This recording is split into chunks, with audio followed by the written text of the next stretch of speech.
இன்டர்வியூக்கு கிளம்பும்போது பாக்கெட்ல 10 பைசா கூட இல்லாம, தன்னோட இயலாமை எல்லாத்தையுமே மொத்தமா மறைச்சு வச்சுக்கிட்டு, தன்னோட அப்பா கிட்டயோ, இல்ல தன்னோட ஃப்ரெண்ட்ஸ் கிட்டயோ, ஒரு ரூ. 200 இருந்தா அனுப்பிச்சு வைங்க அப்படின்ட்டு அவங்க கிட்ட கெஞ்சி வாங்கிட்டு, வெயில்ல அலைஞ்சு கம்பெனி கம்பெனியா ஏறி, இன்டர்வியூல எல்லா கேள்விக்குமே அவன் சரியான பதில சொன்னாலுமே, அந்த ஹெச்ஆர் ஒரு வார்த்தை சொல்லுவான். "வில் கெட் பேக் டூ யூன்னு."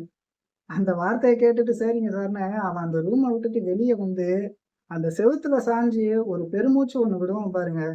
அந்த இடத்துல அவனோட நம்பிக்கை அப்படிங்கிறது மொத்தமா உடைஞ்சு போயிரும். சாயங்காலம் வீட்டுக்கு வந்ததுக்கு அப்புறமா, எதிர்ல நிக்கிற அப்பா, அம்மா கிட்ட அவங்களோட மூஞ்சிய கூட பார்க்க முடியாம, தலைய குனிஞ்சுகிட்டு, "நான் இன்டர்வியூல நல்லா பண்ணியிருக்கேன். கூப்பிடுறேன்னு சொல்லியிருக்காங்கன்னு" ஒரு பொய்ய சொல்லிட்டு, ராத்திரியில எல்லாரும் தூங்குனதுக்கு அப்புறமா, தன்னோட வலியெல்லாம் மறைச்சுக்கிட்டு, புரண்டு படுத்து, அந்த தலகாணியில முகத்த வச்சுக்கிட்டு, கண்ணீர் விட்டு கதறுவாங்க. அந்த இடத்துல தான் தெரியும், ஒரு ஆணோட உண்மையான வலி என்ன அப்படி